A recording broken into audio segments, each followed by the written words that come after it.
Google के अंदर AI को लेकर एक नई बहस शुरू हो गई है। फर्क सिर्फ इतना है कि इस बार चर्चा किसी नए एआई मॉडल की नहीं बल्कि कर्मचारियों की नौकरी की है। 4500 से ज्यादा गूगल एम्प्लॉयज ने सीईओ सुंदर पिचाई से सीधे मांग की है कि लेऑफ्स के दौरान कर्मचारियों को ज्यादा सुरक्षा दी जाए और एआई की वजह से होने वाले बदलावों का पूरा बोझ कर्मचारियों पर ना डाला जाए। तो आज इस वीडियो में हम समझेंगे एम्प्लॉयज की मांग आखिर है क्या, गूगल के अंदर ये विरोध क्यों बढ़ रहा है, एआई ट्रांजिशन के दौरान कर्मचारियों के अधिकार क्या होते हैं और टेक इंडस्ट्री में काम करने वाले भारतीय प्रोफेशनल्स को इस पूरे बदलाव से क्या सीख लेनी चाहिए। तो चलिए फिर जल्दी से वीडियो को शुरू करते हैं। हाय, मेरा नाम है वर्षा दुबर, आप मुझे देख रहे हैं एनबीटी टेक एड पर। ये पूरा मामला अल्फाबेट वर्कर्स यूनियन की एक पेटिशन से जुड़ा है जिस पर 4500 से ज्यादा कर्मचारियों ने समर्थन जताया है। यूनियन का कहना है कि गूगल इस समय एआई में बड़े स्तर पर निवेश कर रही है और कंपनी का कारोबार भी मजबूत है। ऐसे में लगातार जॉब्स कट करना कर्मचारियों के लिए चिंता का विषय बन गया है। यूनियन का तर्क है कि अगर कंपनी एआई से फायदा कमा रही है तो कर्मचारियों को भी बेहतर सुरक्षा और सम्मान मिलना चाहिए।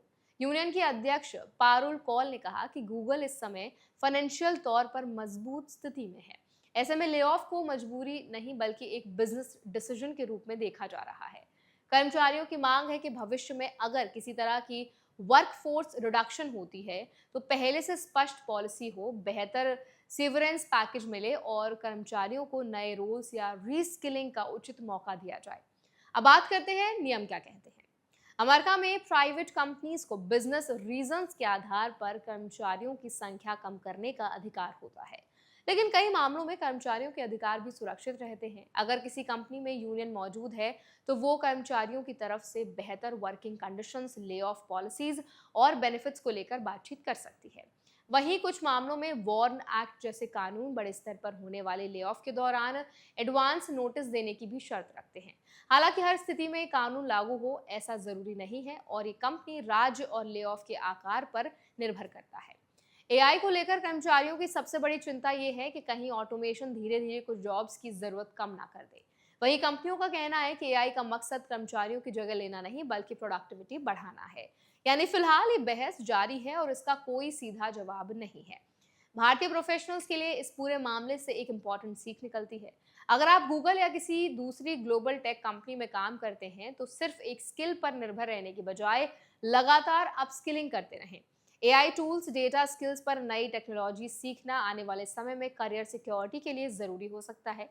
अगर कभी लेऑफ का सामना करना पड़े तो अपने एम्प्लॉयमेंट कॉन्ट्रैक्ट, सीवरेंस पॉलिसी और इमिग्रेशन स्टेटस को अच्छी तरह समझे।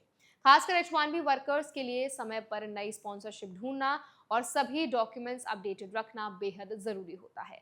तो कुल मिलाकर गूगल के अंदर शुरू हुआ ये विरोध सिर्फ एक कंपनी का मामला नहीं है, ये पूरी टेक इंडस्ट्री में चल रहे उस बड़े बदलाव की तस्वीर है जहां एआई तेजी से आगे बढ़ रहा है और कर्मचारी ये चाहते हैं कि टेक्नोलॉजी के साथ साथ उनके अधिकार और जॉब सिक्योरिटी भी उतनी ही प्राथमिकता पाए।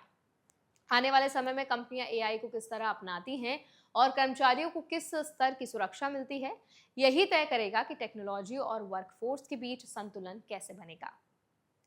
तो आई होप ये वीडियो आपके लिए हेल्पफुल रहा होगा। अब इस पूरे वीडियो पर आप क्या राय रखते हैं, आपका क्या टेक है, आपको क्या लगता है कि गूगल का ये जो स्टेप है वो एक्चुअल में सही है, गलत है, या क्या एक मॉडरेट रूट हो सकता है जो कंपनी अपना सकती है? आपके खुद के व्यूज़ क्या हैं?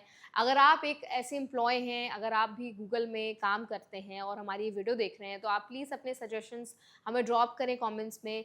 और अगर आपके मन में कोई टॉपिक सजेशन है और अगर आपने कोई ऐसी प्रॉब्लम्स फेस किए हैं वहाँ पर, चाहे आप इंडिया में काम कर रहे हो, चाहे आप विदेश में काम कर रहे हो, यूएस में काम कर रहे हो, तो आप हमें ज़रूर अपनी तकलीफ़ें बताएं। तो हम पूरी कोशिश करेंगे कि हम उनको एड्रेस कर सकें और हमारे जो व्यूअर्स हैं, जो हमारी ऑडियंस है, वो इस टॉपिक के बारे में ज़्यादा से ज़्यादा अवेयर हो सके। तो ऐसे और वीडियोज़ के लिए, अपडेट्स के लिए हमारे चैनल एनबीटी टेक एड को भी सब्सक्राइब करना ना भूलें।